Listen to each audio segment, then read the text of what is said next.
ಕೈ ಹಿಡ್ದು ಕರ್ಕೊಂಡು ಹೋದೆ. ಮನೆಗೆ ಹೋದ್ಮೇಲೆ ಆಡಿದ ಮಾತೇ ಬೇರೆ. ಇವತ್ತು ನೋಡಿದ್ರೆ ಮಾತಾಡಿದ್ರು ಮಾತಾಡ್ಸ್ದಂಗೆ ಹೋಗಿ ನಾನು ಯಾವಾಗ ಮಾತಾಡ್ಸಿಲ್ಲ ಅಂತ ನನ್ನೇ ಪ್ರಶ್ನೆ ಮಾಡ್ತೀಯಾ? ಅವತ್ತು ನಿನ್ನ ಮನೆಗೆ ಕರ್ಕೊಂಡು ಹೋದ್ಮೇಲೆ ಏನಾಯ್ತು? ನನಗೇನು ನೆನಪಿಗೆ ಬರ್ತಿಲ್ಲ ಕಣೋ. ಹೌದೌದು, ಜ್ಞಾಪಕ ಎಲ್ಲಿರುತ್ತೆ ನಿಂಗೆ? ನಾನು ಕರ್ಕೊಂಡು ಹೋಗಿ ಸುಖಧರ್ನ ಮದುವೆ ಆಗ್ತೀನಿ ಅಂತ ಅಂದೆ. ಸುಖಧರ್ನ ಜೊತೆ ಲಗ್ನ ಪತ್ರಿಕೆ ನಿಶ್ಚಯ ಆಗುವಾಗ ಚಂದ್ರಧರಂಗೆ ಹೋಗಿ ಹಾರ ಹಾಕ್ದೆ. ಈಗ ನೋಡಿದ್ರೆ ನನ್ನೇ ಮದುವೆ ಆಗ್ತೀನಿ ಅಂತೀಯಾ? ನಿನಗೆ ನಿಜವಾಗ್ಲೂ ಹುಚ್ಚಿಡ್ದಿದೆ ಕಣೋ ಬಂಗಾರಿ. ನಾನು ಯಾವಾಗೋ ಸುಖಧರನ್ ಮದುವೆ ಆಗ್ತೀನಿ ಅಂತೆ, ಚಂದ್ರಧರನ್ ನಾನು ಯಾಕೆ ಹಾರ ಹಾಕ್ಲಿ? ಲಗ್ನ ಪತ್ರಿಕೆ ಯಾವಾಗಾಯ್ತು? ನೋಡು, ನೀನು ಹಿಂಗೆ ಆಡ್ತಿದ್ರೆ ನಿಜವಾಗ್ಲೂ ಆಸ್ಪತ್ರೆ ಕರ್ಕೊಂಡೋಗಿ ಸೇರಿಸ್ಬಿಡ್ತಾರೆ. ಯೋಚನೆ ಮಾಡಿ ಮಾತಾಡು. ಅಥವಾ ಮತ್ತೆ ನನ್ನ ಅವಮಾನ ಮಾಡಿ ತಮಾಷೆ ನೋಡ್ಬೇಕು ಅನ್ಕೊಂಡಿದ್ಯಾ?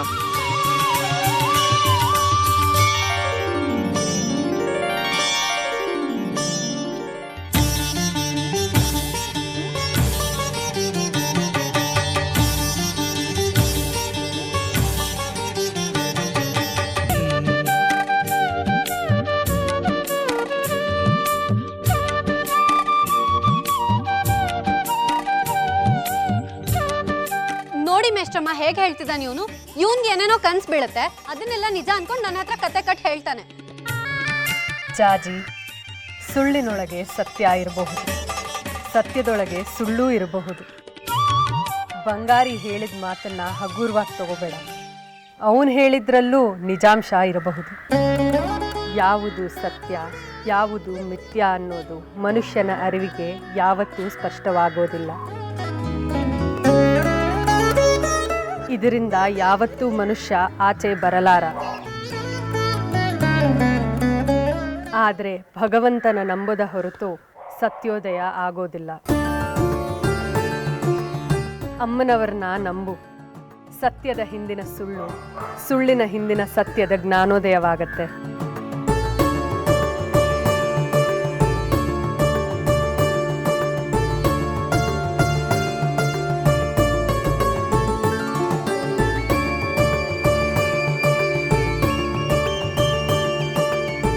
ಬಂಗಾರಿ, ನಾನು ನಿನಗೆ ಹೇಳಿದ್ನಲ್ವಾ, ನೀನು ಪ್ರಯತ್ನ ಶುರು ಮಾಡಿದ್ರೆ ದಾರಿ ತೆರೆದುಕೊಳ್ಳತ್ತೆ, ಬೆಳಕು ಕಾಣತ್ತೆ. ಅಮ್ಮನವರು ನಿನಗೆ ಸಹಕರಿಸ್ತಾರೆ ಅಂತ.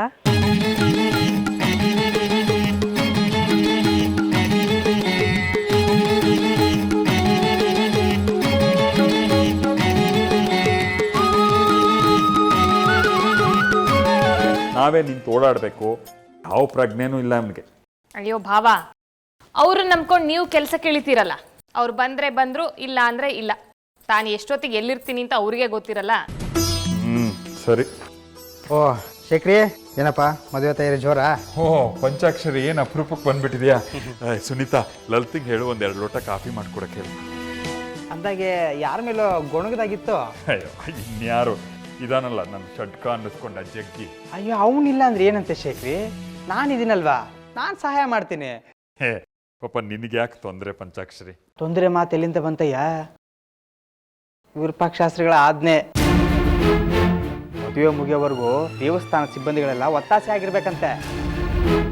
ಓಹೋ, ಮದುಮಗಳು ಬರಬೇಕು ಬರಬೇಕು. ಏನಿದೆಲ್ಲ? ಅಯ್ಯ, ಏನು ಹಿಂಗೆ ಕೇಳ್ತಾ ಇದೆಯಲ್ಲಮ್ಮ? ಮದುವೆ ತಯಾರಿ ನೋಡಿದ್ರೆ ಗೊತ್ತಾಗಲ್ವಾ? ನೋಡು, ನೀನು ಮದುಮಗಳು, ಹೀಗೆಲ್ಲ ಹೊರಗಡೆ 120 ಆಗಿ ಓಡಾಡಬಾರ್ದು, ಆಯಿತಾ? ಆಮೇಲೆ ಜಜೆ, ನೀನು ಮದುವೆ ಆಗಿ ಹೋದ್ಮೇಲೆ ನಮ್ಮನ್ನೆಲ್ಲ ಮರ್ತು ಬಿಡ್ಬೇಡಮ್ಮ. ಯಜಮಾನ್ರಿಗೆ ಹೇಳ್ಬಿಟ್ಟು ತಿಂಗಳು ಮುಗಿತಿದ್ದಾಗೆ ಸಂಬಳನ ಸರಿಯಾಗಿ ಕೊಟ್ಬಿಡಕ್ಕೆ ಹೇಳ್ಬಿಡು, ಆಯಿತಾ? ತಗೊಳ್ಳಿ ಚಾ. ಕಾಫಿ ಅಲ್ವಾ ಹೇಳಿದ್ದು? ಬೇಡ ಅಂದ್ರೆ ವಾಪಸ್ ತಗೊಂಡು ಹೋಗ್ತೀನಿ. ಬೇಡ ಬಿಡಿ, ಯಾವ್ದು ಕುಡಿದ್ರು ಹೊಟ್ಟೆಗೆ ಅಲ್ವಾ ಹೋಗೋದು.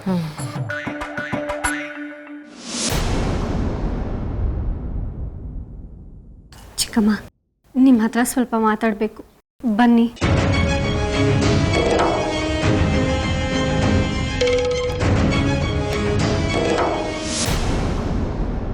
ಅಂತೂ ನೀವುಗಳು ಬಂದ ಕೆಲಸನ ಮುಗಿಸ್ಕೊಟ್ರಲ್ಲ, ನಿಮ್ಮಿಬ್ಬರಿಗೂ ಧನ್ಯವಾದಗಳು. ಓ, ಧನ್ಯವಾದ ಹೇಳೋಷ್ಟಾಗ್ಬಿಟ್ಯಾ ವಿರೂಪಾಕ್ಷ? ಆಶ್ಚರ್ಯ.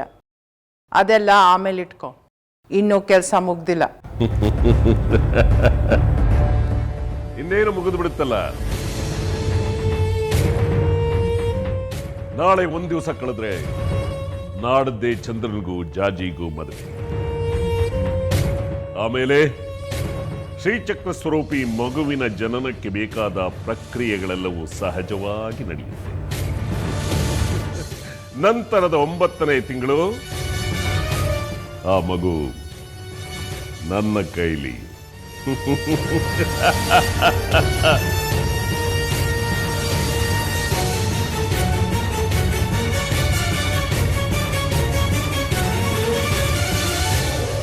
ಚಂದ್ರ, ನೀನು ನನ್ನ ಮಗ ಅಂತ ಹೇಳ್ಕೊಳ್ಳೋದಕ್ಕೆ ನನಗೆ ಹೆಮ್ಮೆ ಅನ್ನಿಸ್ತಾ ಇದೆ. ಈ ತಂದೆಗೆ ಅದೆಂತಹ ಉಡುಗೊರೆ ಕೊಟ್ಬಿಟ್ಟೆ ನೀನು. ಶಬಾಷ್ ಮಗನೇ. ಒಂದು ಸಾರಿ ಶ್ರೀಚಕ್ರ ನನ್ನ ಕೈ ಸೇರ್ಲಿ, ಪವಾಡಗಳನ್ನೇ ಸೃಷ್ಟಿಸ್ಬಿಡ್ತೀನಿ. ನಿನಗೇನ್ ಬೇಕು ಕೇಳು ಚಂದ್ರ, ಏನ್ ಬೇಕು ಕೇಳು, ನಿಸ್ಸಂಕೋಚವಾಗಿ ಎಲ್ಲ ಕೊಡ್ತೀನಿ. ಕೇಳಲ್ಲ? ಕೇಳು ಚಂದ್ರ. ಅತ್ತೆ ಕೇಳಬೇಕಂತೆ, ಕೇಳಲ್ಲ? ನೀನು ಕೇಳೋದನ್ನ ಅವ್ನು ಕೊಡೋಕ್ಕಾಗಲ್ಲ ಚಂದ್ರ, ಕೇಳಬೇಡ. ಅವನನ್ನು ಯಾಕೆ ತಡಿತೀಯ ವೈಜಯಂತಿ? ಹೇಳಿ ಬಿಡು. ಶ್ರೀಚಕ್ರ ಒಂದು ನನ್ನ ಕೈಗೆ ಬರಲಿ, ಅವನು ಕೇಳಿದ್ದು ಅವನ ಕಾಲಡಿಲಿರುತ್ತೆ. ಹಾಗಿದ್ರೆ ನನ್ನ ಬಾಲ್ಯನ ನನಗೆ ವಾಪಸ್ ಕೊಡಿ. ನನ್ನ ಬಾಲ್ಯದ ಸಂಕಟದ ಕ್ಷಣಗಳನ್ನ ಸಂತಸದ ಕ್ಷಣಗಳನ್ನಾಗಿ ಮಾಡೋಕ್ಕಾಗತ್ತಾ?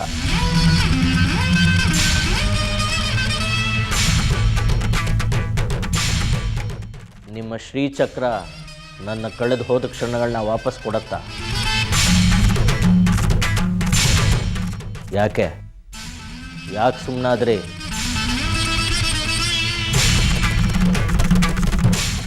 ಕೆಲವೊಂದನ್ನು ಬದಲಾಯಿಸೋಕ್ಕಾಗಲ್ಲ. ಬಾಲ್ಯಕಾಲದ ಸುಖವಂಚಿತ ಮಗು ನಾನು. ಈಗ ಹೆಚ್ಚು ಅಂದರೆ ಅದು ನಿಮಗೆ ನಾನು ಅನುಮತಿ ಕೊಟ್ಟರೆ ನನ್ನ ಭವಿಷ್ಯನ ಬದಲಾಯಿಸ್ಬೋದಷ್ಟೆ. ಏನೇ ಆದರೂ ನನ್ನ ಭೂತಕಾಲನ ಬದಲಾಯಿಸೋಕ್ಕಾಗಲ್ಲ.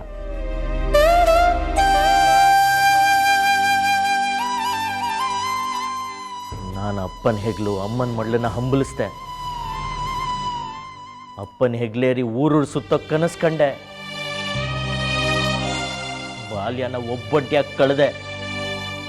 ಭಯದ ಬಯಲಲ್ಲಿ ಬೆತ್ತಲಾಗಿ ನಿಂತೆ. ಅಮ್ಮನ ಪ್ರೀತಿ, ಅಪ್ಪನ ಮಮತೆ, ಗೆಳೆಯರ ಸ್ನೇಹ, ನೆರೆಯವರ ಸಂಘ ಎಲ್ಲರಿಂದಲೂ ನನ್ನ ವಂಚಿತನಾಗಿ ಮಾಡಿಬಿಟ್ರಲ್ಲ. ಇದನ್ನೆಲ್ಲ ಮತ್ತೆ ಕೊಡೋಕ್ಕಾಗತ್ತಾ ನಿಮ್ಮ ಕೈಲಿ?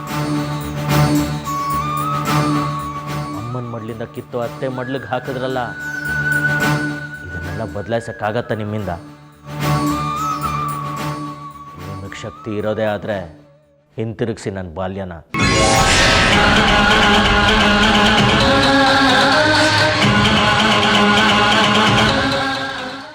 ಏನ್ ಜಾಜಿ, ಇಲ್ಲೇನು ನಡೀತಿದೆ ಚಿಕ್ಕಮ್ಮ? ನಿನ್ ಮದ್ವೆ ತಯಾರಿ ನಡೀತಾ ಇದೆ. ಅದು ಗೊತ್ತು, ಆದರೆ ಯಾರ ಜೊತೆ? ನೀನ್ ಇಷ್ಟಪಟ್ಟಿರೋ ಹುಡುಗನ ಜೊತೆ. ನಾನು ಇಷ್ಟಪಟ್ಟಿದ್ದು ಬಂಗಾರಿನ. ಅವ್ನು ನೋಡಿದ್ರೆ ನಾನು ಚಂದ್ರಾಧರನ್ ಮದುವೆ ಆಗ್ತಿದ್ದೀನಿ ಅಂತ ಹೇಳ್ತಿದ್ದಾನೆ. ನಾನು ಚಂದ್ರಾಧರಂಗೆ ಹಾರ ಹಾಕಿದ್ನಂತೆ, ಅವನನ್ನೇ ಮದುವೆ ಆಗ್ತೀನಿ ಅಂತ ಹೇಳಿದ್ನಂತೆ. ಮನೇಲಿ ಮದುವೆಗೆ ಎಲ್ಲ ಸಿದ್ಧತೆಗಳು ಮಾಡ್ಕೊಳ್ತಿದ್ದಾರೆ ಕಣೋ. ಇನ್ನು2 ದಿನ ಕಳೆದ್ರೆ ಚಂದ್ರಾಧರನ್ ನನ್ನ ಕುತ್ತಿಗೆಗೆ ತಾಳಿ ಕಟ್ತಾನೆ. ಮದುವೆ ಆಗಬೇಕು ಅಂತ ಆಸೆ ಪಡ್ತಿರೋದು ನಿನ್ನನ್ನು. ನೀವೆಲ್ಲ ಇಷ್ಟೊಂದು ಹೇಳ್ತಿದ್ದೀರಾ ಅಂದರೆ ಇಲ್ಲೇನೋ ಮೋಸ ನಡೆದಿದೆ ಅಂತ ನನ್ನ ಮನಸ್ಸಿಗೆ ಅನ್ನಿಸ್ತಿದೆ. ಈ ಎದೆ ತುಂಬ ಪುತ್ರ ವಾತ್ಸಲ್ಯ ತುಂಬ ಹೋಗಿದೆ ಕಣೋ.